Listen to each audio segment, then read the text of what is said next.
the gifting for ministry that then they can then bring to the table. I want to say a couple things on this topic that you're going to get this morning, and then I want to introduce Ken and Ron, who most of you know, and many of you have had the pleasure and blessing of working with, either in mediation, coaching, revitalization.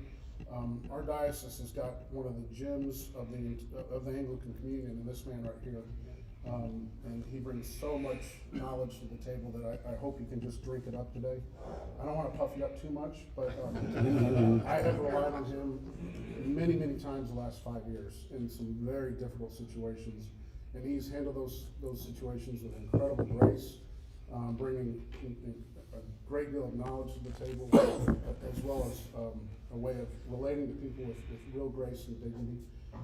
So we're going to be blessed this morning. My take on the topic, dealing with difficult people, is you've got a couple options when you have someone difficult. I'm looking at Father Jordan because he and I have been dealing with someone in this category. You can allow them to run amok and become a lay pope and watch your parish shut down over time. You can wall them off and ultimately maybe get addition by subtraction, and that's sometimes what has to happen. Or you can allow God to transform and move them in a healthy, positive direction. That's such a difficult thing with the brokenness that we know is in the world. And so I'm looking to learn today as well, because the bishop deals with broken people all the time. Sometimes I handle it with grace and dignity, and sometimes I don't. So when I don't, I ask your forgiveness. But I'm hoping to drink it up today as well. I think I've done enough introduction. Is that more fair? than enough? Thank you, sir. I mean, most of us in here know you well. And we're so blessed to have you in the diocese. You want to walk us through the morning and then jump in? Ken and Ron.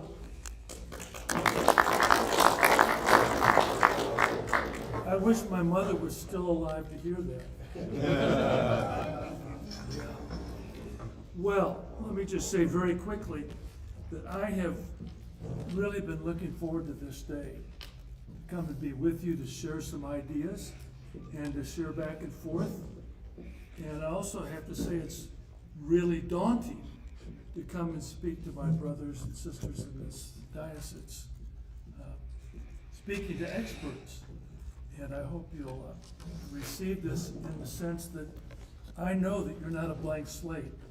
This isn't kindergarten where you don't know anything. You all come equipped with theological understanding, lots of parish and pastoral experience. So as I talk, don't hear me say what I'm not saying.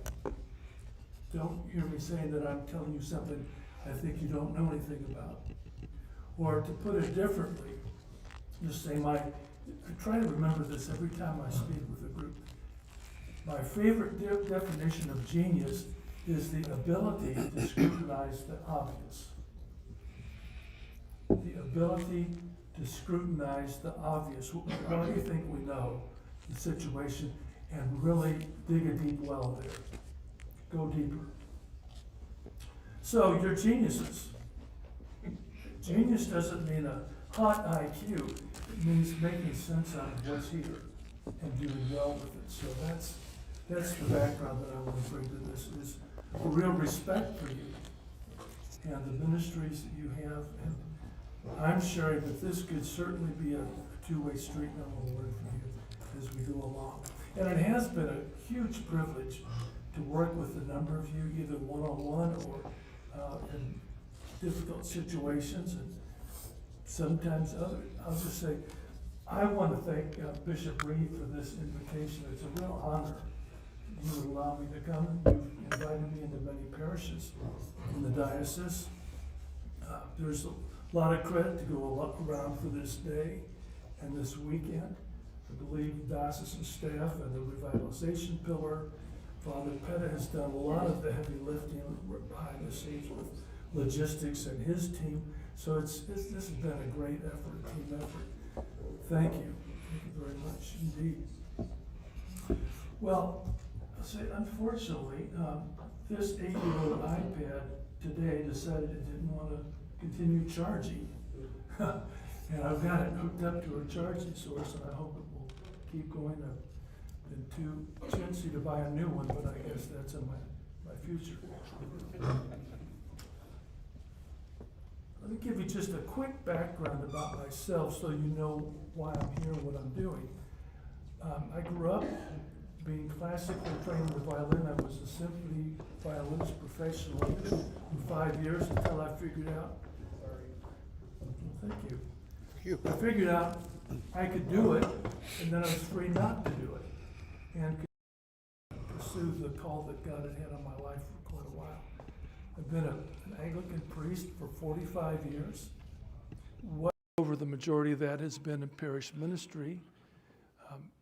5 years in a difficult parish in the Panhandle, 21 years at Christ Church in Overland Park, and a lot of the last 10, 15 years, I've been consulting with churches around the country and in Canada, quite a few here in our diocese. About 65 or so parishes that I've consulted with.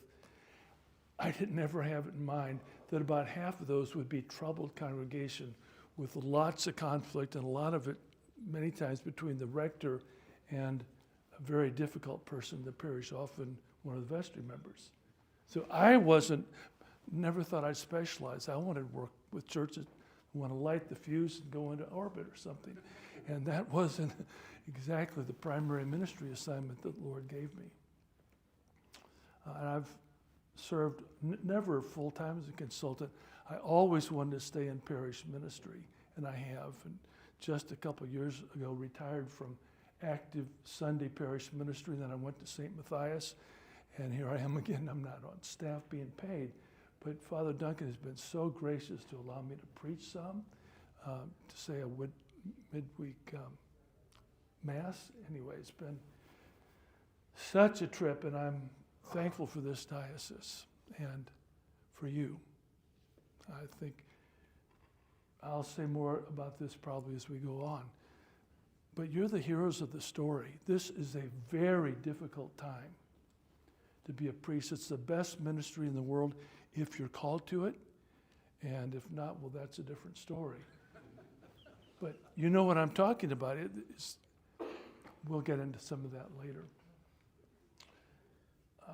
I sense, and I would think this is maybe true, you tell me, some of you are coming here today tired, just worn out. And here comes Lent. You're going to get even more tired, and then maybe you become retired, which is what happens when you retire. But I hope this will be a day of refreshment, and it won't add a ton of things to your to-do list, but instead be something that gives you some encouragement and tools to work with, because what we're going to talk about today, dealing with difficult people in your parish, has been a key aspect of my ministry for many years. And I might talk about that a little bit more, but that's enough about me. There are going to be 3 presentations today. They're not of equal length. The first one will be the longest because it has the greatest range in substance. And we'll see how that goes along. But at the end of each session, I want to give time for you to have questions and answers. And I'll time the rest. I want to spend all the time you need digesting this out loud, asking questions for clarification, pushback, rebuttal, whatever. The 3 keys of how to deal with difficult people in your parish, the 3 keys are, first of all, them, dealing with the people who are disruptive in your church. The second key is us, how we create a culture, the people and us, particularly our vestries and us, how we can create a good culture to protect the unity of the church and safeguard the people from being harmed by disruptive people and live together in a joyous kind of way. So that's the second. First is them, then it's us, and then the third one is leading me. What do I need to do myself to forestall or maybe remedy conflict? And how do I care for myself? Because it's a difficult thing, as you know, dealing with conflict and disruptive people. Now, after I got done with that, I thought, those are all pronouns. Uh-oh. I'm not making a political statement when I'm giving you 3 pronouns. I took an art class at a local college in Dallas, and the first thing the instructor said the first day, let's go around the circle and everybody tell me your pronouns. I wish I had thought to say I don't have pronouns, but I wasn't thinking fast enough. Isn't that just the weirdest thing? Okay, the first thing, I want us to thank God for the many wonderful people in our parishes. Godly, supportive, beautiful disciples of Jesus. They are, my hope, the majority. Or at least they're not troublemakers. That we have people for whom we can thank God. So when we talk about difficult people, it's really easy to, oh, what a mess. But those are usually in the minority in some of our parishes. When I was at the clergy retreat with all of you back in January, and the bishop announced that I was going to be giving this presentation, couple of priests said to me, I've never had a difficult person in my parish. And I thought, well, blessed are you among priests, and blessed is the fruit of your... I mean, I've never thought of that. And what most people did was to go, oh, just groan and shake their heads about thinking about this whatsoever. So, I don't know, maybe if you don't have difficult people in your parish, I think we need to see what kind of insecticide you're using or something. So difficult people, are an inescapable part of life itself, but also an inescapable part of church, a community, and probably a marriage. You'd have to ask my wife about that. We have a lot of demands on us as priests, deacons. And let me say, when I say rector and vestry, it's only shorthand. So I don't have to say rector and vestry, vicar and bishop's committee. Is that okay? That I don't diminish anybody or demean anybody for whatever position you're in, but that's just a disclaimer. I'd say dealing with difficult people in the church is the hardest kind of leadership. In business, you can fire difficult people, really. If you're in the military, you can court-martial them, or you can give a discharge to difficult people. Am I right? Leave for cause. That's right. Dictators take people up and line them up, and I won't say what they do. But in the church, because the church is a permeable organization, people aren't hired, they're not commissioned, they just come. And they come in because we're open. We want to receive people, but some of the people we receive are going to be trouble. And it's hard to fire a parishioner. It's hard to discharge. It can be done. We'll talk a little bit of that as we go along. I'd say the most important thing as we deal with difficult people is to approach them with humility, with prayer and discernment. I'm not just being pious. It takes a lot of prayer to bridle our tongues so that when we have kind of like an input from somebody, that we don't immediately react, that we separate the stimulus from that person with a buffer in between thinking and praying. And then we respond. There's a difference between reacting, knee-jerk, and responding. So coming with prayer, humility, some discernment, confident trust in God. And when I say these things, please realize I don't mean to be pious and say, well, that's the church formula.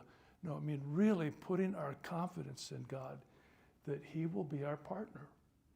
I'll be His partner. We'll do this together. just like Jesus getting in the boat and calming the sea. So I want to start talking about, there are different kinds of difficult people in your parish, as you know. I want to talk about some of the more benign kind before we get into the heavy duty stuff. There are grumpy people. Have you ever had a grumpy person in your parish? You have, okay, good. There was a priest who was preaching a sermon one Sunday on joy and happiness. And during the coffee hour, this older woman went up to a man who just had a scowl on his face all the time, kind of had a grumpy demeanor. And she said to him, "Why do you always look so grumpy? Why do you have a scowl on your face? You just don't look happy." He said, "Well, I'm happy on the inside." And she said, "Well, why don't you tell your face?" You can only do that once. So that's a way to deal with grumpy people. They're just preternaturally like that. We just give them a break. There's what we have often called the extra grace required person. Almost every group gets them. The group leader has to know how to deal with them. But extra grace people, just need extra attention. They're overactive talkers. You know what I mean? They cling on and latch on. They're not malevolent in any way. They're just needy. And we try to give them the grace that they need without them swamping or detracting. There are critics in the parish, not just complainers, but they have a critical mind. Some of them are what I call helpful critics. They have a gift of analysis, analyzation. They can look at a situation, a plan, and they see the holes in the plan. Holes that perhaps as a visionary or strategist I don't see. I need them. They're the people who said, if you keep driving down this road, you're going to drive off a cliff. Do you want to do that? No. That's what I call a helpful critic. Somebody's going to keep the church and me from making a big mistake. Then there are unhelpful critics that use their influence to try to derail things, stop them.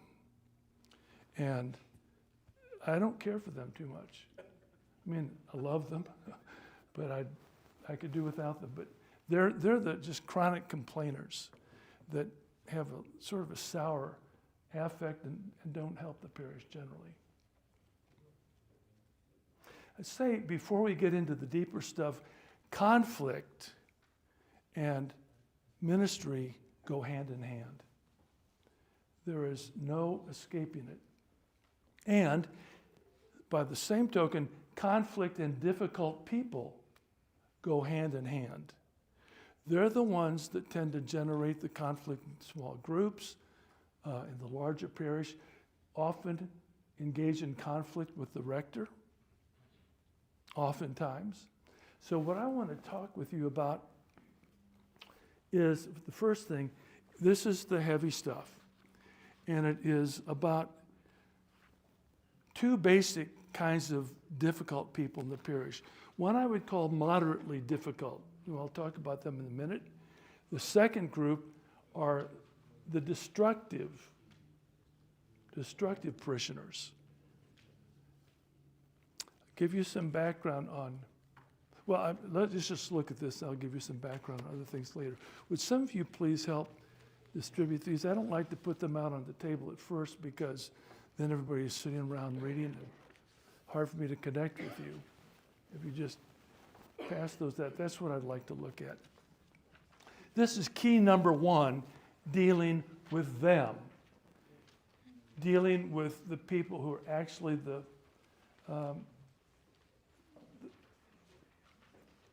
source of discontent is a gentle way, the troublemakers in the parish.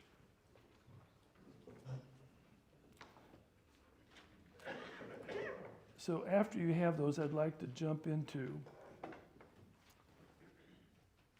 that handout. Okay, here we go. I'm sure I'm on the same page with you. All right. I have a little bit more detail in my own notes, and if somebody ever wants that detail, I'll be glad to share it with you, but you've got enough there on that sheet of paper, thank you, to look at. First, I want to talk about moderately difficult people. These are not the ones that really damage the church.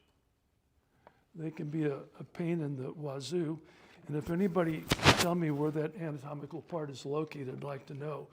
But they are, the first thing about moderately difficult people is that at least you can reason with them.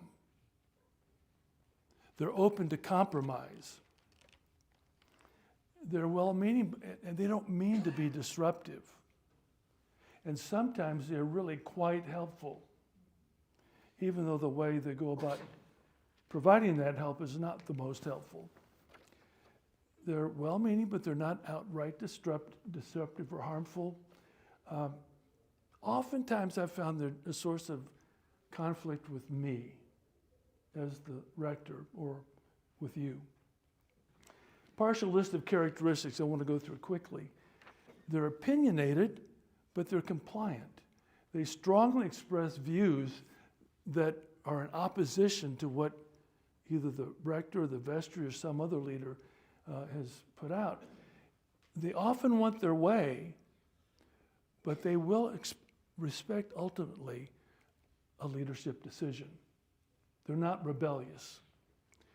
They tend to be passive-aggressive, which is not my favorite kind of person. They'll outwardly be compliant, but in subtle, out-of-the-way ways, they'll push back and voice their opposition. This iPad just isn't working anymore. I'll put up with it. They seek recognition. These moderately difficult people want to be seen for their contributions, acknowledged, and feel slighted if they're overlooked. You know the kind of people I'm talking about? They have an inconsistent commitment. They'll volunteer for tons of things and don't follow through many times. They're emotionally sensitive. They're immature. They are offended by the slightest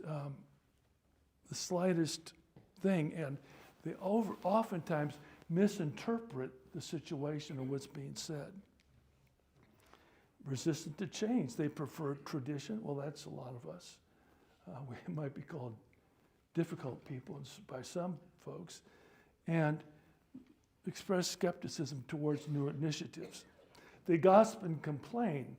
They're a great frustration in small groups, and they have unrealistic expectations.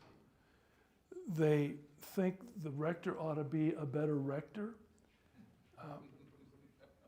and they expect constant attention. They just think they should get it, unrealistically. Spiritual pride. They view themselves as more mature, insightful, and discerning than other people, which leads to a little bit of contempt. They're overbearing but well-meaning. They are passionate about what they think, and sometimes they will dominate discussions. Now, just as a quick overview, do you recognize those people? Have you ever had any of those people in your parish? I mean, except for the two that told me you don't have difficult people. So how do you deal with them? How do you deal with these people that are moderately disruptive? Well, again, not in a pious way, but I mean, you spend some time praying, seeking the Lord, laying out your heart, asking for His care and strength to live under His kingdom rule. You want spiritual discernment, so you're not just kind of going in there like a bulldozer, nor as a business person, but you go in as a priest or a deacon with spiritual care, compassion for people who are difficult. Extend grace and recognize that everyone has struggles. We all do. Some behaviors in folks that are difficult stem from past experiences and maybe some pretty deep wounds. We are not a psychotherapy clinic at the church. We're not in the business of trying to heal people psychologically. Now, there is a difference. There's spiritual healing, and there's also spiritual development. But you know, God has never miraculously changed anybody's character overnight. He heals bodies, restores sight, raises the dead, casts out demons. But character change is a long-term process. And it doesn't work in the short run with moderately difficult people. You know that, just being scrutinizing the obvious. Be clear with moderately difficult people about expectations, but still don't dehumanize them, anybody. Still respect their humanity and their dignity. Encourage healthy communication, and we will talk about that in just a moment, another handout. And this is huge. We'll get into it later today. Guide them towards dealing directly with the person with whom they have the difficulty, instead of, going around the back, gossiping, backbiting, which I often try to implement, and with some success, this idea that people would deal directly rather than, the term, triangulate. And I told my wife from time to time, I'm really having a hard time getting this for people to do it in the parish. I said, I just take a step forward and a couple back. And she said, Ron, you're in a losing battle. She said, it can't be done. And I said, well, Jesus said to do it, so I'm going to keep on doing it. Getting people to talk to one another. You can channel moderately destructive people's energy into constructive service opportunities. Get them busy. People who sit around with nothing to do are often tempted to just cause trouble. Lead with patience, love, and wisdom. Well, we can think more about that. So if your attempts to resolve issues and get difficult people to live and behave and treat others in a constructive way, then there's another pathway. This, since the mid-'80s, has been a fantastic tool to me, and I want to share it with you and hope that it makes sense. It's based on a business book. I believe that if something is true, it's from God. Whether it comes through the sciences, the social sciences, if it's from truth, comes only from God. And we have to sort out whether something is true or not. In this case, I'd say it's at least half true. That's not too bad. I think it's more than that. I think it's been a great help to me. It was written by two people who are heads, and there are extra copies of this if you want to take some along. So with some people, please, be generous with the tables. It was written by two people at Harvard. Don't hold that against them. It's called The Negotiation Project. And the name of the book is Getting to Yes, How to Negotiate Agreement Without Giving In. And I've drawn these ideas from that book.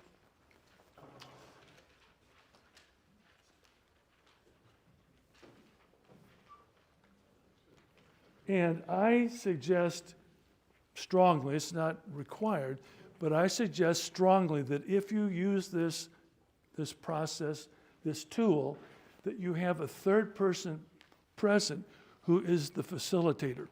So I'm going to just simulate all right, so here's how I ordinarily will set up a space. I get a room where there's privacy. Nobody can be overheard about what they're saying. And everybody can see each other's faces in this setup. And the facilitator keeps charge of this by being in charge of the markers. It's kind of like the Lord of the Flies.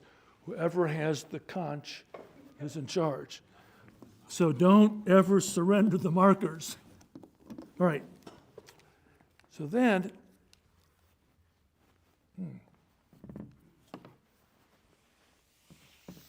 I hope everybody's got it.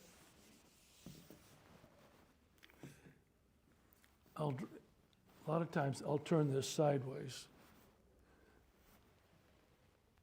but you get it.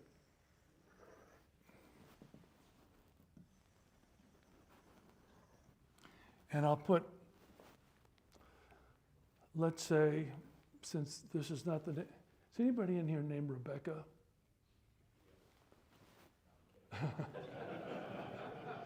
Ah, that's your alias.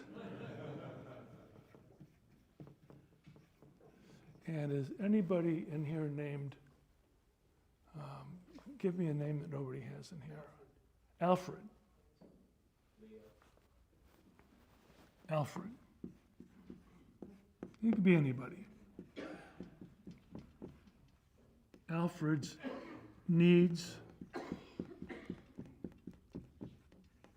and hopes. Rebecca's needs and hopes. And then we'll go through, and each person has an opportunity, and you can go back and forth. It's not just one person goes and the other. You go back and forth, and they say what they need. What's the issue that I'm struggling with? What's the problem? What do I hope to get accomplished in this session together? And why don't you just, Rebecca, let's say, is the music director at the church. What do you think some needs she might have, either with a parishioner who's, let's say, parishioner who doesn't like the music? You've never heard of that, I'm sure. But what do you think some of Rebecca's needs might be coming into this? Respect.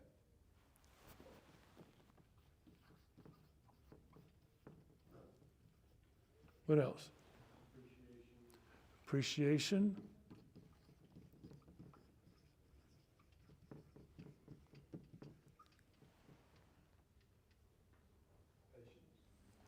Patience.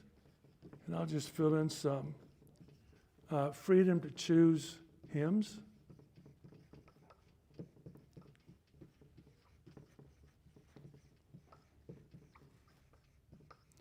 A children's choir.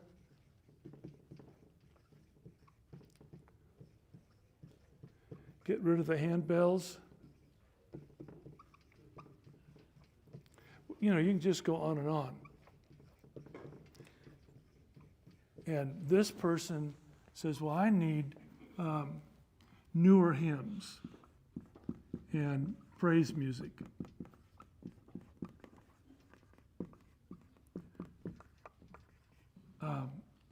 I like handbells.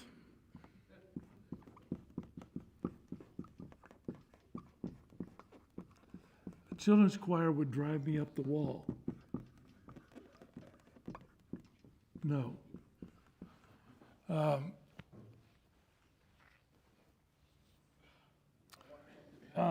I want input, congregational input on hymns, and sometimes let's have a hymn sing.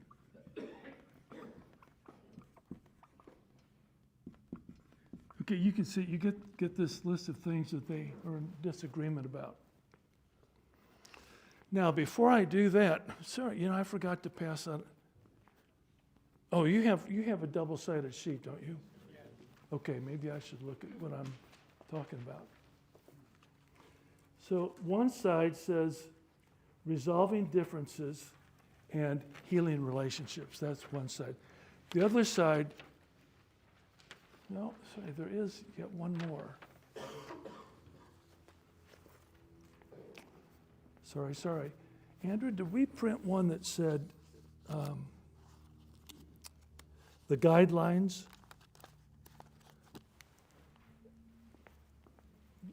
Guess not, maybe. I tell you, don't worry, I'll just say this real quick. I can get it to you later. The guidelines are just common sense things about how are we going to behave? What are the boundaries? What are the norms for how we're going to engage in this? You know, each person take turns talking, don't interrupt, call each other by name, not he or them or whatever. You speak directly.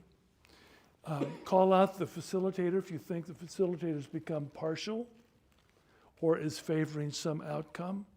Just basic ideas, and you can look at those later.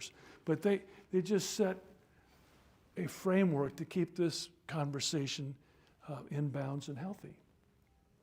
So looking at the issues, this is a summary from Getting to Yes. Oh, may I just tell you a couple of stories about why I'm sold on this? Is that okay? Might be helpful. It just didn't come out of the blue. I was rector of a church in the Panhandle of Texas for 5 years, my first place where I was rector. Loved it. I had 2 horses. I loved life there. I loved people in the parish. But it was a hard place. And I discovered as a brand new rector, as a brand new priest, conflict or us. Worse there than anywhere I'd ever been. I knew that the parish had had conflict with previous rectors, which is why 2 previous ones left after 2 years each. And then they wanted me to sign onto a 5-year contract that I wouldn't leave. Should have, but you know, as a young rector, I wanted to get going. Yeah, and it was really hard going. Although it was a wonderful place and some great people. But 4.5 years after I was there, shortly before I accepted a call to go somewhere else, a woman told me at a parish picnic that a rector who was 4 times my predecessor had started a school, a parish school. Turned out he was a pedophile. And it was widely known in the parish and in the community, and he had to leave. Why didn't somebody tell me that before? Because since that time, they had never trusted a priest. Well, that's when somebody gave me a copy of this book, A Mentor, and I began to use it, but it was a little bit too late by then. But I had it in my pocket whenever I went elsewhere. Fast forward. When our parish in 2002 saw the handwriting totally on the wall, what was happening in the Episcopal Church, we had been preparing for 5 years to leave, and we said, now we're going to do it. But we're going to make them kick us out. So we started withholding a portion of our assessment to the diocese, which is when we first got their attention. After years, well, you know what happened then. We got into a major dispute with the diocese, and I met with the bishop, a couple of other senior leaders of the diocese, our senior warden, and a couple of other people, and I sat down with the diocese to iron out what are we going to do, because they were coming down on us. We said we would accept being kicked out. And I said, I think we have a tool available to us that we could use, Getting to Yes. Instead of hardcore back and forth bargaining, let's try this Getting to Yes. Do you know that we did it? We were not in a sweet relationship, but it worked.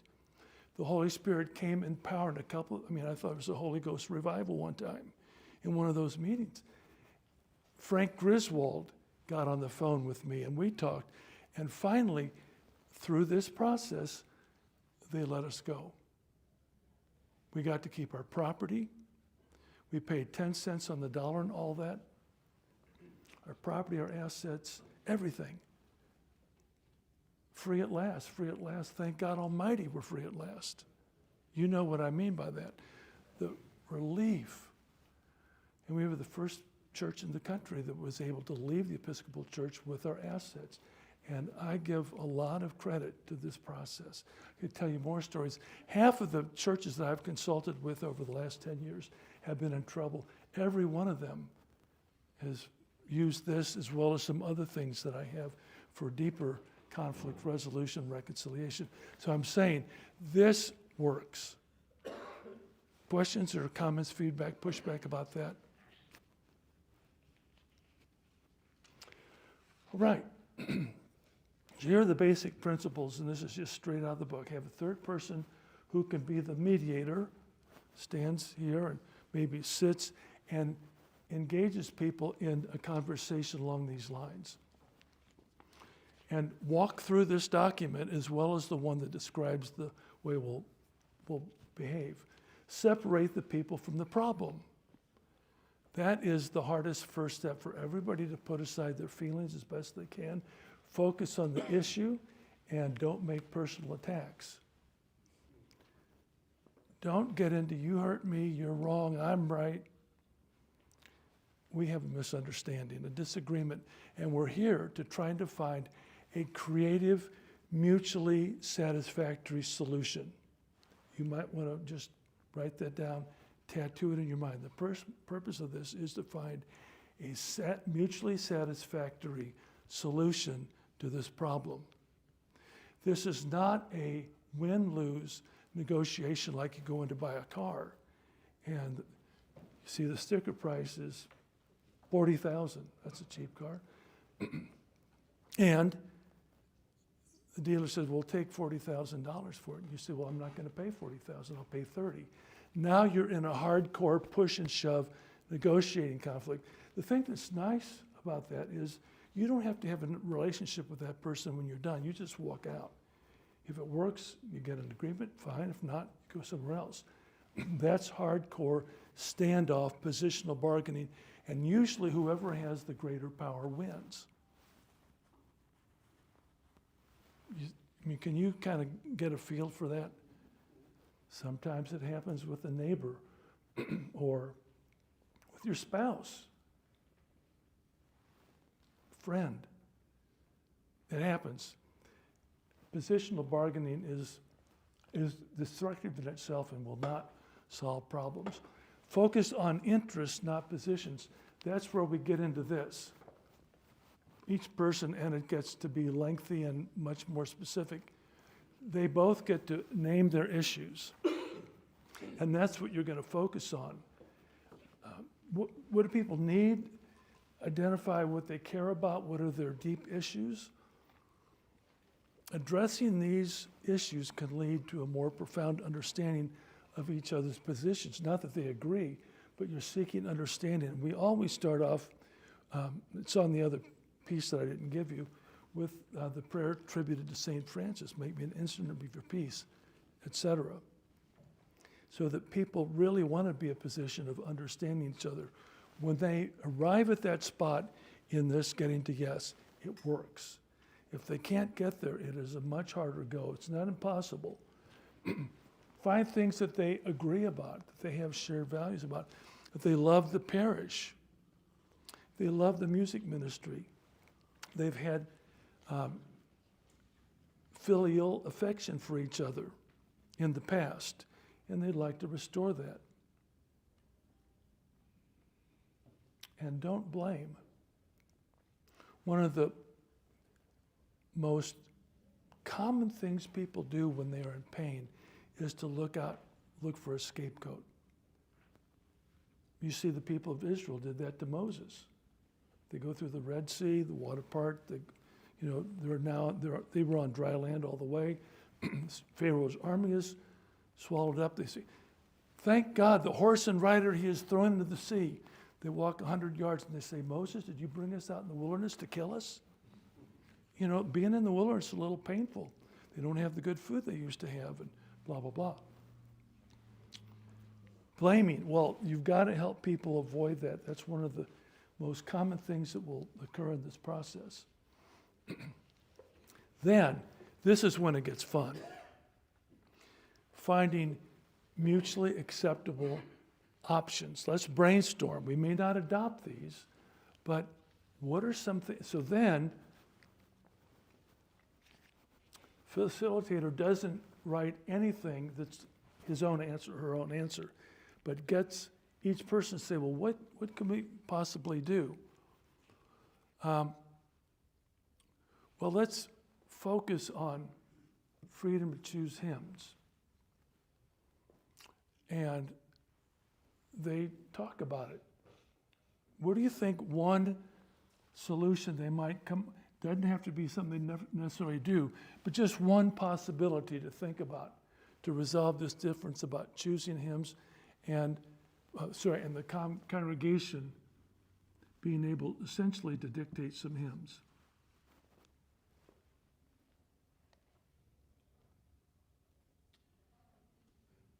Okay, I'll pay $100 to the first person who gives an answer. And by the way, let me just say, I'm the only person that decides whether it's a possible answer. Rebecca could invite Alfred's ideal to present some possibilities and could agree that she would select from time to time. Okay. So Alfred says, submit hymns, let's just put that, and she would choose some from time to time, or it could be a suggestion box. All right, you just put it up there. They don't debate it. It just goes up as an idea. We'll come back to that. What could Rebecca say about any of his, ideas to help solve his or ideas that would solve hers? With just an idea. Let's let somebody else. Yeah. Thank you. I appreciate your willingness to save me, but others. Try out new hymns. So audition some hymns. Is that the idea? Yes. Before they get into the worship. Audition hymns. And Rebecca can give thumbs up or thumbs down.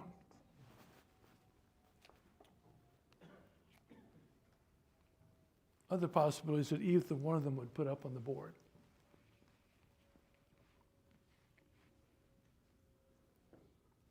Come on, you all are smart. Have community handbells and handbells for the whole community.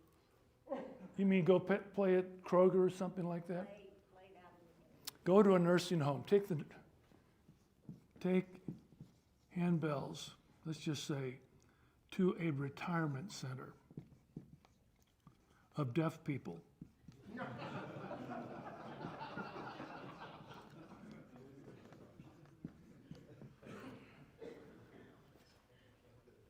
They can feel the vibrations, you know. Others.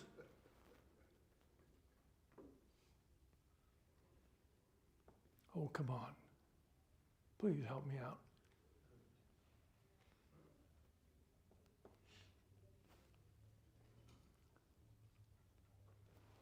Children's choir sings at only one service on the Sunday, not two.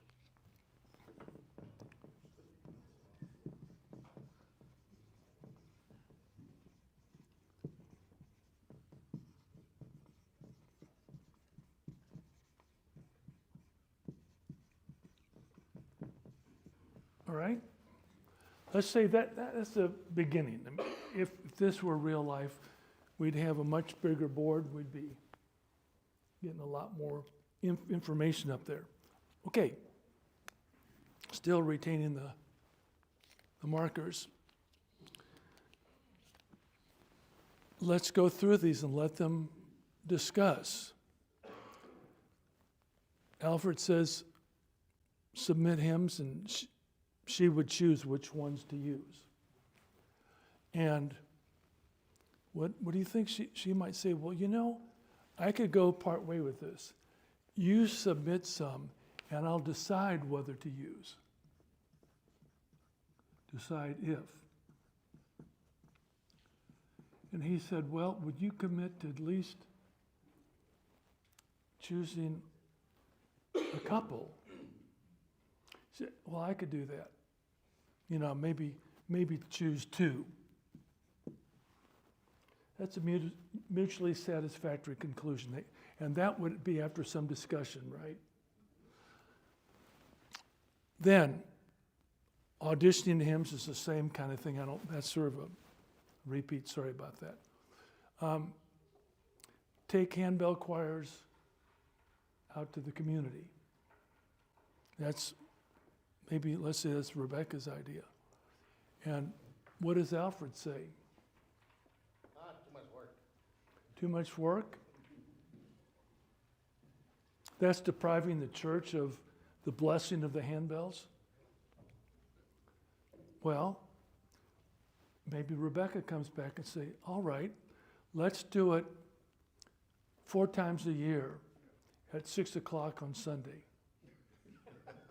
Not or 5 at 4 o'clock, just not during the service, at a special event, and we'll publicize it. All right? So that goes up on the board. She says 4 p.m. Sunday, quarterly.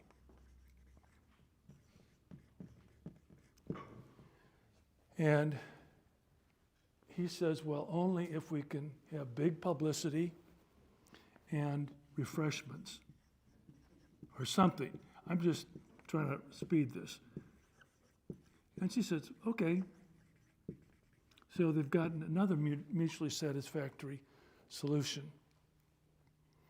You get the idea. We don't need to elaborate, right? They just keep going back and forth until they've either crossed something off here that's not acceptable, or they've modified it so that both people can live with it. It's a happy deal.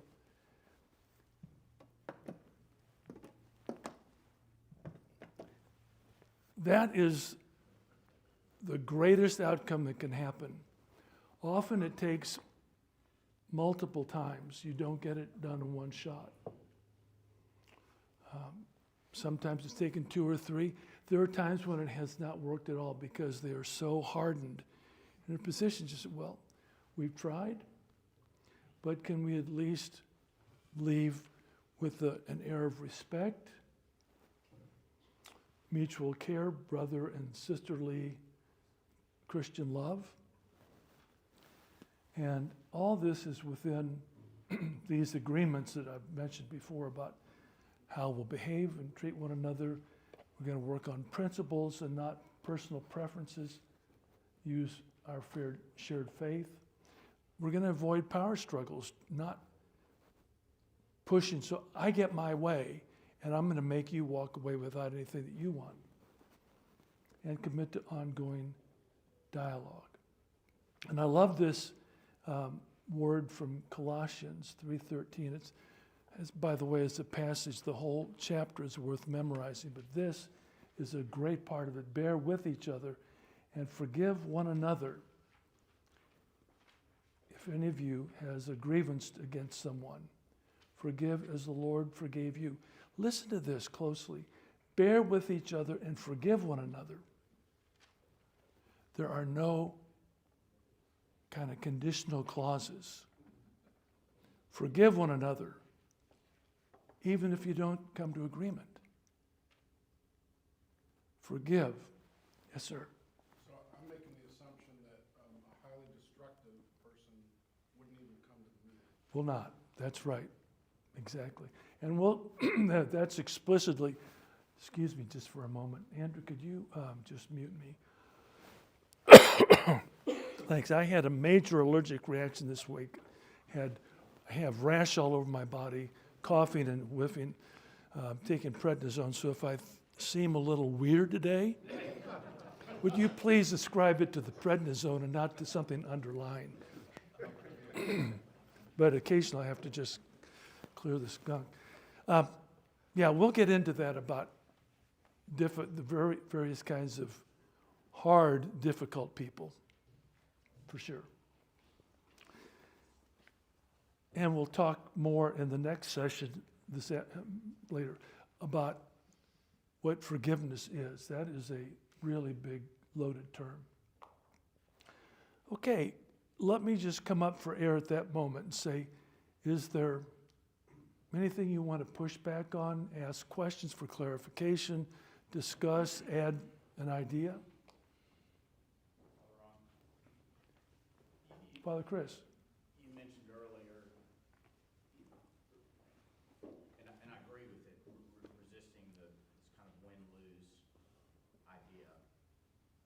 which, I mean, yes, and at the same time, somebody's gonna have to give up something along the way in the conversation. And it seems like what we're doing is at least exploring core values to figure out what they are, to flesh out whether or not we can live together even if we have different core values. Because some of these may end up being non-negotiables for a person. at the That's end of the right. day. You're on target. And they may not leave with everything that they'd hoped for, but it's an improvement. It's better. Yes, their own personal values play a big part in this. Their own flexibility and willingness to compromise. What I call moderately difficult people in the parish are the people who are willing to compromise, flex some, and reach agreement. All I'm saying is that there's some sense in which, as the leader of the parish, you can't ignore a win-loss. Like, you can't let somebody take you off of the vision God's given you for how to operate. I see what you mean. You're absolutely right. It's not that the facilitator can't say anything. The facilitator doesn't name the issues and brainstorm the solutions unless they are really missing something big. And if they're off into push and shove, bringing them back, I mean, you can even quote Jesus at times, you know, or Paul if you're really bold. Yeah. But yes, or the core principles, core values of your parish. Right. Absolutely, yeah.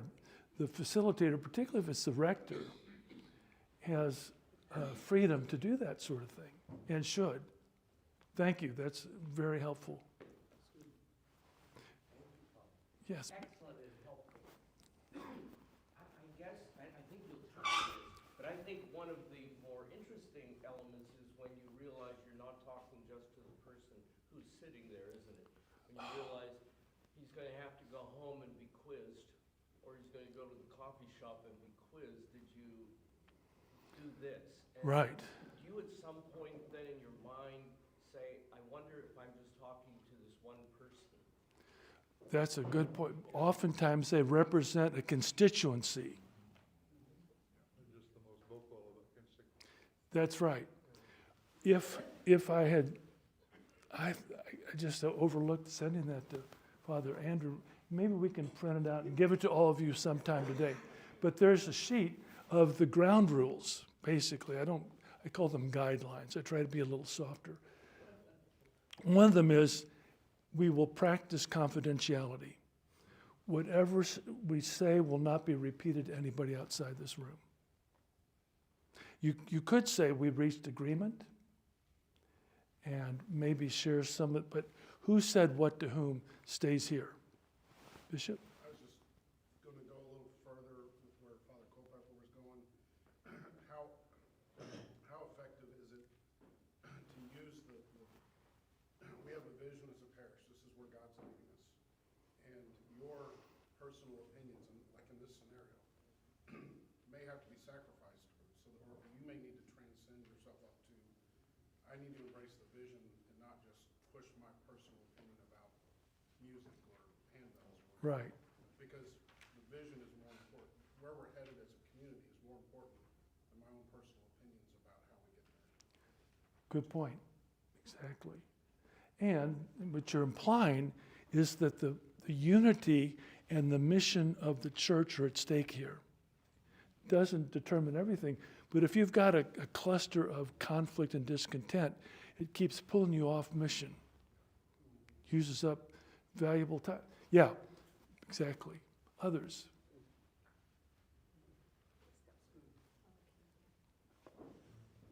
You haven't talked yet about the harder cases, but I was wondering how you discern what you're dealing with. Am I dealing with something that can reasonably use this mediation process, or is this person, I mean, is that just a matter of judgment, experience, or are there tips for how to? Yes, thank you. This sheet is not it. Okay, yes, this one, moderately difficult people. You look this over, and if they kind of fit on this page, on these two pages, they're candidates for getting to yes. Every dispute doesn't have to lead to a getting to yes. They might work it out themselves. You don't have to be the fire engine that pulls up at every smoke. But this will give you some guide. Then the next piece that I hand out will people who definitely do not qualify. They cannot use this process. Some people that can come into your office like they're on fire, but if you don't overreact to it, you discover that they're not completely irrational, and they're not necessarily Yeah. moving toward antagonism. They're just got a John the Baptist zeal about what they're wanting to get accomplished. Well, and see, you have a track record with these people. You know whether that, before that person comes in, you know whether they're able to be reasonable. Unless they're brand new. Well, if they're brand new, then yeah. And I have some thoughts about how you put a screen door on the church. You know, but that, you probably don't want me to talk about that today. But that is an issue about preserving the health of a church. Cruikshank. It's really important to get to make sure that you are talking with the source, and not a triangulated person.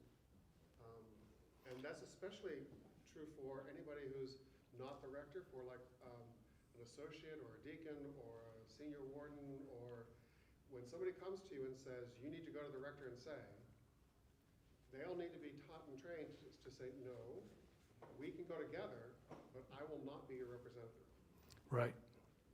That we will get into the next session, but that's a great insight, very helpful. Yes, sir. I would say that in some extreme situations, I think extreme measures may have to be taken. Speaking from a very personal experience, when I came here, I think 17 years ago, I was brought here because there were a lot of issues at St. Philip's. So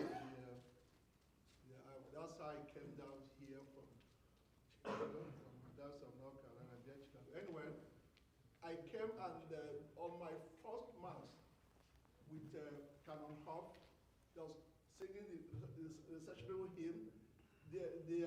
Almost all the members of the Bishop's Committee, it was a mission at that time, handed their mass resignation paper that they no longer want to serve in the vestry. That was how I started. We tried everything with Bishop Iker to get them on board. For 2 years, they were so disruptive. They would not put a dime in the church except for one family. They would not allow services to go on. Even sometimes while the service will be on at the sanctuary, they will be having another service in the hall. It got so bad that exactly 2 years after I came there, they had a service without me. They even stopped the service from going on during the mass. And on that, the next day on Monday, I called Bishop Iker and told him what had happened. And he said to me, what do you want me to do? I said, get them off my mission. I did that. He called the McCrary to come and talk to them. They did not even show up. So Bishop Iker, I wrote to 4 of them and asked them not only to leave the mission, but to leave the diocese. So they were banished, not when they were given the restraining order, they should never even come anywhere near St. Philip's Church. So it was severe discipline that was imposed. That was it. So that was how we started to have a church at St. Philip's. If that was not done, I would still be fighting that out even today. But thank God that it was handled in the most extreme way. Called the police, gave them the addresses, gave them their names, and said, never ever come here to St. Philip's. And today, when they see me in town, they love me so much. Those people that we are expelled, they have such respect for me that nobody could believe it could be done, but it was done. And that was how St. Philip survived. So sometimes one may take that extreme measure, and we did. Thank God for that. Well, Father, could we just take one moment and thank God for really a miraculous outcome. Yeah. You know, thank you, Lord. You know, your firm leadership, the backing of Bishop Eicher and the diocese, and the opportunity for you to grow like crazy as a priest and as a disciple of Jesus. Yeah, it's a beautiful story. Thank you. Yeah, and that's a whole other topic of who do you let get on your vestry, and how, as you, as rector, can you keep some of the most destructive people off? Another topic for another day. All right, are you all able to move on, press on? Another handout. This one, I believe, the one with the characteristics of the most difficult people, you know where that one is? That's not it. We have these three. Those are the three you sent me. Yeah, Just double check. this one. And then the other one. So You know, I think actually what I decided, I was not going to hand that out and put it in print, but I will send it to you. I'll give it to you. It's pretty hardcore. You have paper on the table, and you can take some notes. I think I decided in just a moment of discernment, you can decide whether it's right or wrong.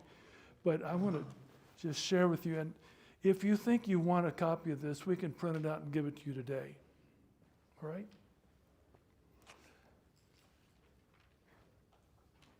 So these are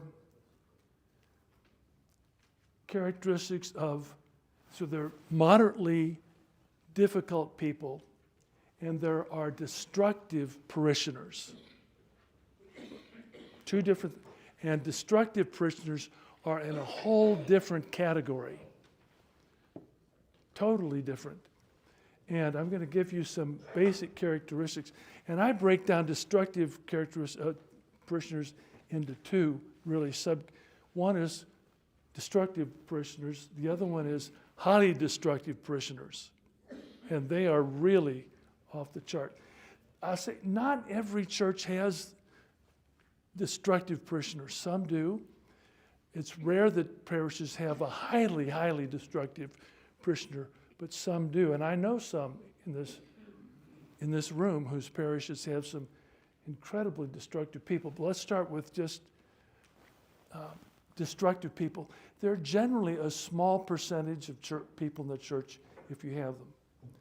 Unfortunately, the smaller the church, the more there are, and the more influence they have. You with me? Is that true? It's part, I don't know, I think they help keep the church small, but a small church is vulnerable to people like this coming in. So depending upon the parish history, culture, and the boundaries, destructive people are not necessarily prevalent in some churches, but if the culture has not been established to maintain health, then there's a greater likelihood. Take note of this. Spiritual warfare is definitely involved. Now, I don't know whether that's violating anybody's theology here, but I will just say to you, I believe in God the Father Almighty, and I believe in a created being called Satan, not a metaphor. And I've had parishioners who just get all over me about that. God isn't a metaphor, Satan isn't a metaphor, and evil in the world is not a metaphor. Satan is out to destroy God's children because he can no longer rebel against God and harm God, have any opportunity of it. But he is trying to take out his children. And as your church becomes more visible in mission, the more likely you're going to encounter some spiritual warfare. Not always, and I'm not saying there's a demon hiding behind every pew, but you'll note, and you know it, right? You're aware of some kinds of difficult people having an air of evil about them. They want to inflict harm or some want to inflict harm on people and on the church.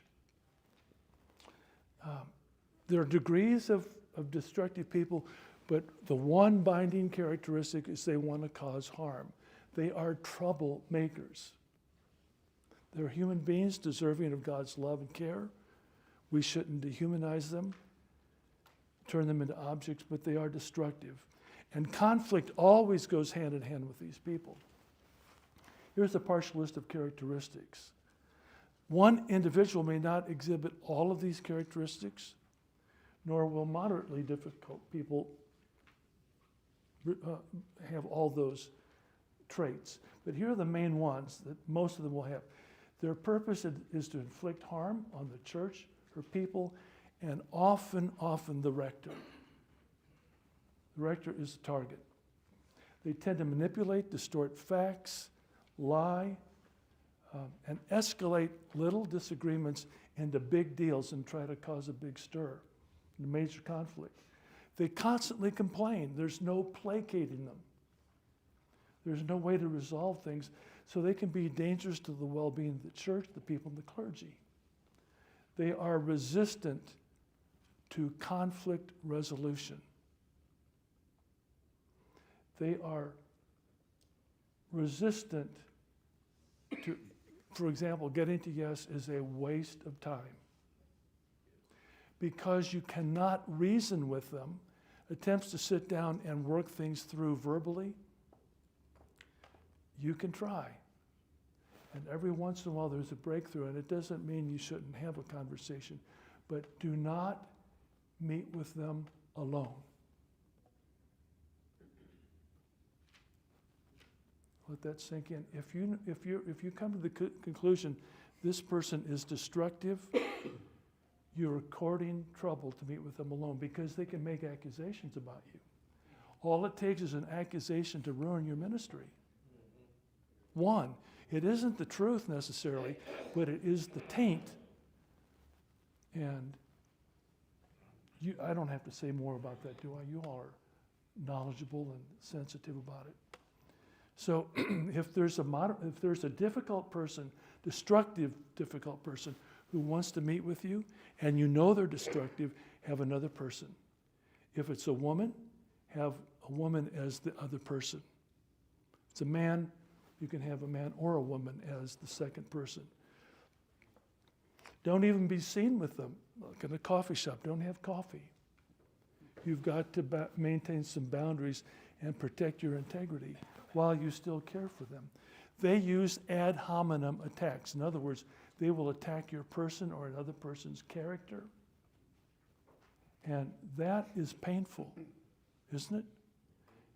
Having your being attacked and scraped, denigrated, it's terrible. They often undermine the church, the leadership, the rector, the vestry, through gossip and slander, just out and out. False truth, as some people call it, and just lies. That kind of characterizes difficult, destructive people. That's kind of the first level to me of destructive people in the church. It's important that they get some boundaries around them, wall them off if you can. And you think about a human body when there is an infection or a cancer, what is the first response? It is the head mobilizing the immune system to wall off that pathogen or to expel it. Sometimes you have to have it surgically removed. You with me on that?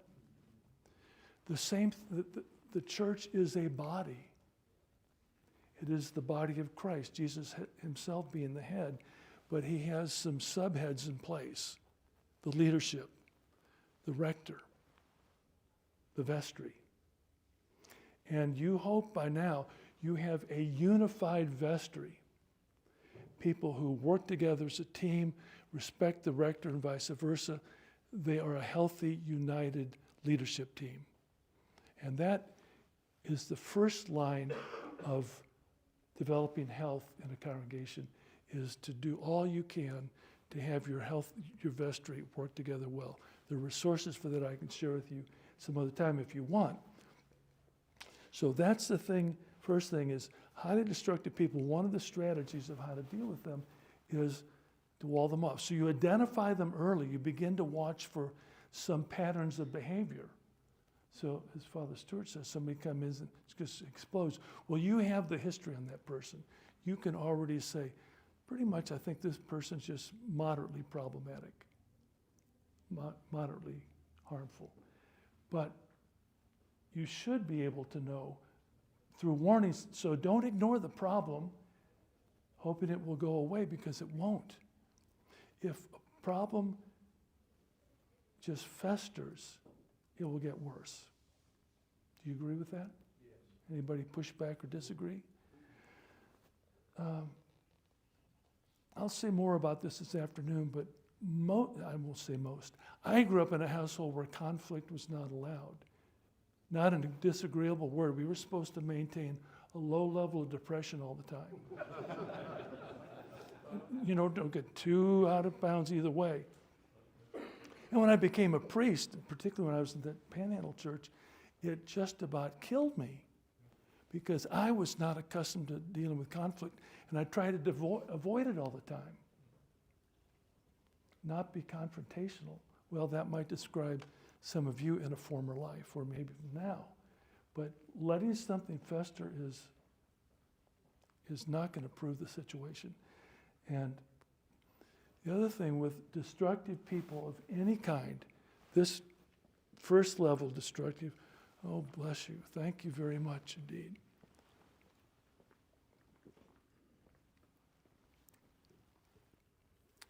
The first level of destructive people requires the same approach as high level, highly destructive, which is to document.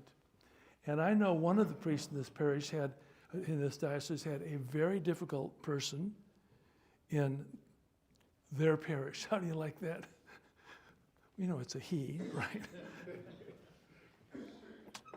And he had the wisdom to document everything, every email, every text message, every voicemail, every interaction, everything, and kept it sealed and confidential.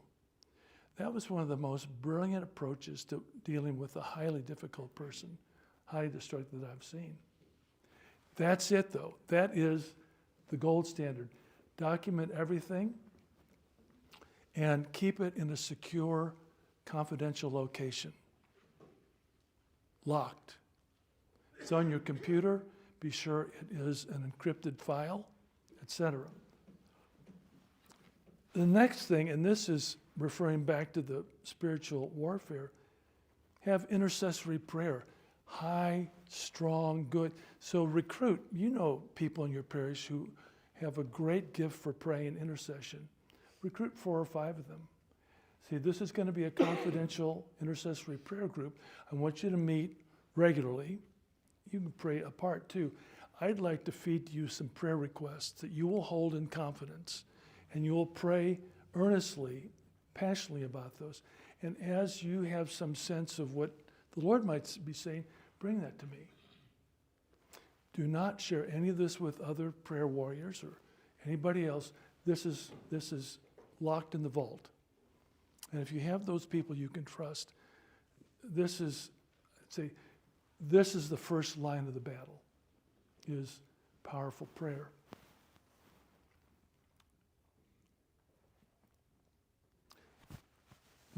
Yes? I have found that it's most helpful to have that prayer team not be members of the parish. Not be members of the parish, okay? We have a diocesan intercessory team that any one of us can use. That's really helpful. And more than likely, they're not in your parish, and Mhm. they don't even know the people you're dealing with. Right. I think you can do it either way. I've had That's what I find most helpful is because then, the first time I had one, it wasn't of the parish, and the problem was they kept coming back to me saying, well, that doesn't sound like that person. Yeah. Well, I mean, you've got experience with it that works. I had some trusted intercessors that did a brilliant job. I've also had I always have my own personal intercessors outside the church that I can go to as well. Right. Yeah. Well, good, the diocese intercessors, but you know, the main thing is to have them. When you have a destructive person in your parish or a highly destructive person, go to the canon to the ordinary first, I'd say. Early. Let him know. It's not that you want him to get involved, but you want him to know. First of all, you have some air coverage, so somebody can't start making false accusations that they can't substantiate. At some point, maybe it needs to go to the bishop if Canon Hampton thinks so. But notify the diocesan leaders often. I mean, early. They have to, and you can ask them guidance. And do they think there's somebody that could help you if you want? Don't handle this alone. Don't try the John Wayne, you're going to buck it up and you just find somebody. Maybe your senior warden. It depends upon the health of your leadership. Find a very trusted, wise, discerning, high-level leader in your parish that you can confer with. You don't have to say everything, but you want somebody in the leadership to know what's going on. If this problem, this conflict, this destructive person creates something that becomes widely known in the parish, then your vestry is going to have to know about it. You'll have to talk to them. And I pray that your vestry can keep, you have to ask them, this must stay totally confidential. You can't tell your spouse, your wife, husband. You can't tell a friend. You can't tell anybody. This has to stay between us. And you go around the room and you get a solemn commitment that they will keep it confidential. And you hope that they can be helpful and not take the side of the highly destructive person. I personally think it's helpful to avoid talking to destructive people on the phone. My experience is that conflict only gets, take an initial call, short call, but I don't try to work out the problem over the phone because there's no body language, there's a lot wrong with it, and the conflict almost always gets worse. Texting has no affect whatsoever. Email, and they're easily shared. So I'll receive email and I'll document it, but I'll just write something back. Thank you for your email. God bless you. Done. But I don't respond to their craziness in writing. Also, you pray that your phone call, one of the reasons I don't like to talk on the phone is it can be recorded. Texas is a one-party consent state. I'm not a lawyer, but I've been told, this may be wrong, that if I'm the initiating caller, I give consent, so there's a one consent on the phone call. I don't know if that's true, but it's only half true. It's a good reason not to talk by phone to try to solve problems. According to our diocesan chancellor, that is in fact true. Well, that makes it true then. Thank you, Ken Hampton. Nothing like getting the imprimatur. And I said before, don't meet with the person alone. If you do meet with the person in person, which is an ideal way to do it, have the other person with you from the parish who's a trusted leader, senior warden or somebody, and the two of you meet in advance and just agree on what your role will be. Who's going to do what? What are the limits? What are you not going to do? And the rector takes the lead. The other person can be a part of the conversation. But if either one is getting sucked into something that's helpful, the partner can break that up. And also be protection for you about what's said and isn't said, what's done. If the safety of the parish is at stake, and sometimes it is, or if the safety of the rector or other people are at stake is when you really have to wall that parishioner off. Keep them out of leadership by all means. If you can, steer them away from groups. Any kind of leadership role whatsoever. Children, youth, whatever. In extreme cases, a highly destructive parishioner may be asked to leave the parish. That is the last resort, but you had a bunch of people. What is the nationality of your church, national origin? What is the national origin of most of those people? They were all Nigerians.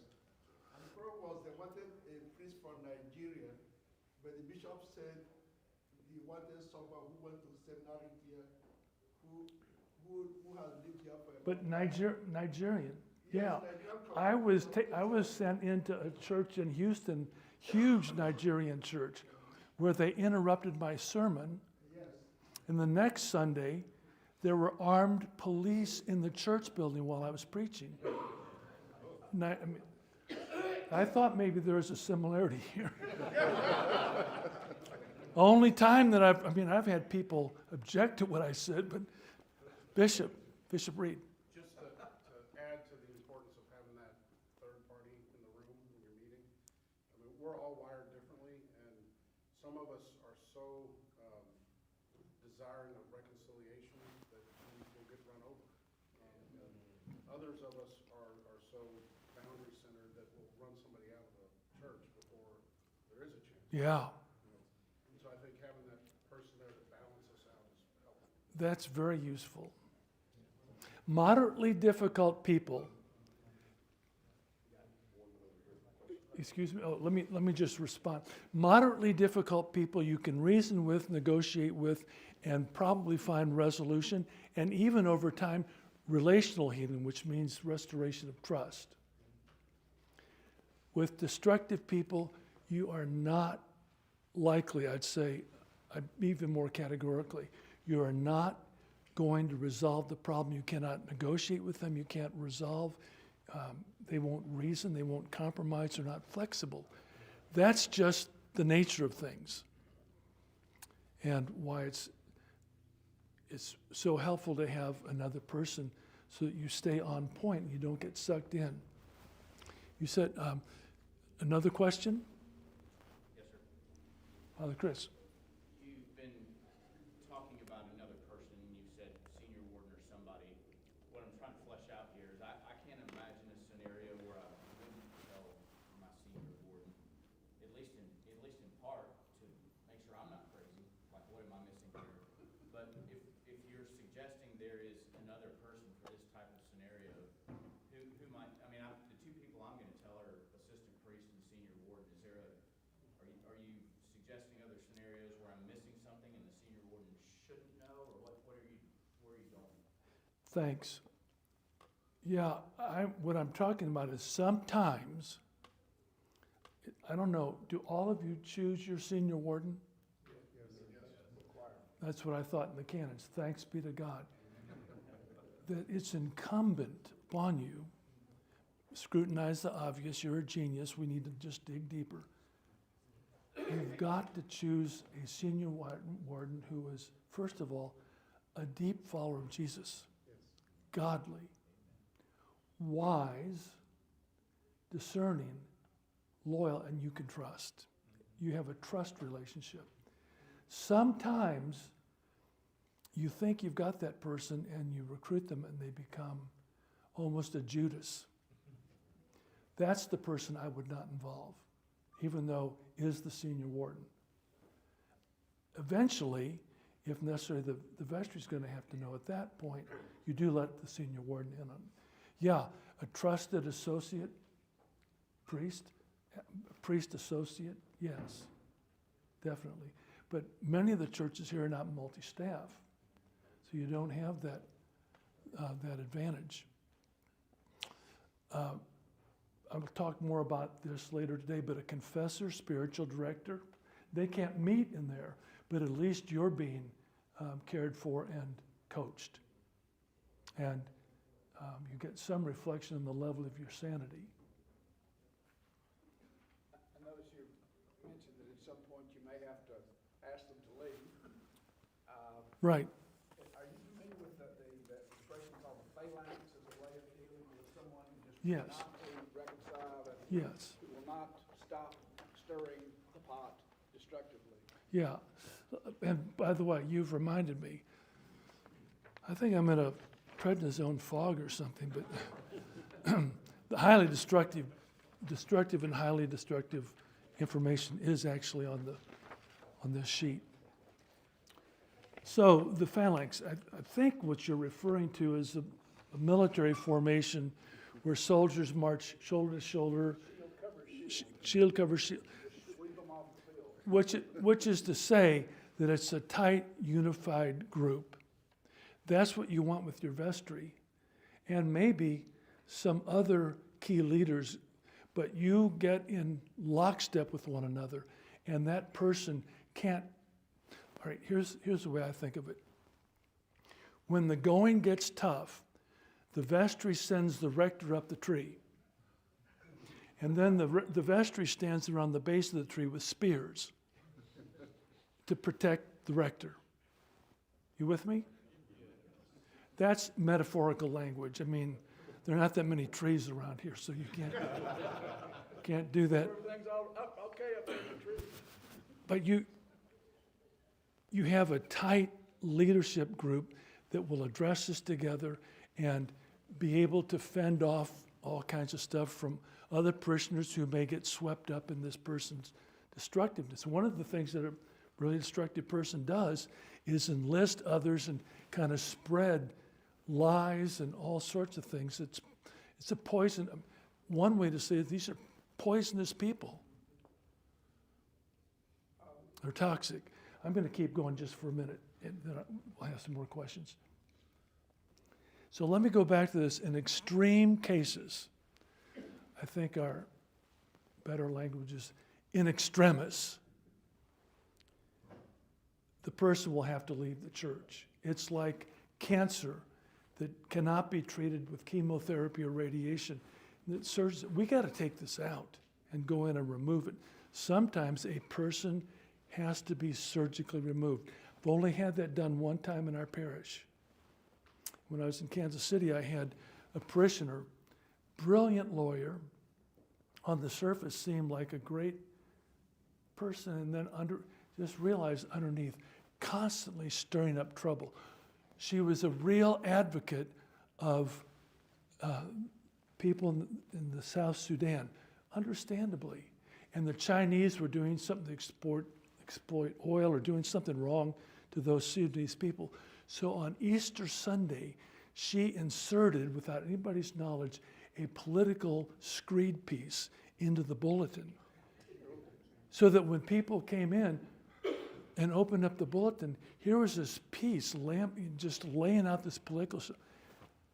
First of all, thankfully, the guy who was the person that oversaw administration saw that. And we all went in and quickly pulled those out, found out who did it, and that was the crowning blow, that I knew that she had reached an unacceptable level of destructiveness. And I sat down with the senior warden, the vestry knew it, and I said, God wants you to be happy. Some of you have said this. God wants you to be happy, and so do I. You're not happy here, so let me help you find a church where you will be happy. And I also let the bishop know, and that was helpful, but at length she did decide to leave the parish. And it was sad because at first she seemed so helpful. She was a financial giver. There were some people left with her, but that's just, I think you used the term, Bishop, sometimes the church grows through blessed subtractions. You take a hit, it's painful, but that's kind of that. I did not put this in your notes on purpose, but I'll say it out loud here, and it's not a surprise to you. Sometimes the rector is the highly destructive person in the church. Am I right? Shall we name 2 or 3 parishes? Oh, no, we'll just use initials. and nobody in this room is part of that. But you know the places that's happened. And that's, of course, not something you'll deal with. It's the bishop, or maybe Bishop Ackerman and his multifaceted role. Somebody will have to deal with that. And so will the vestry.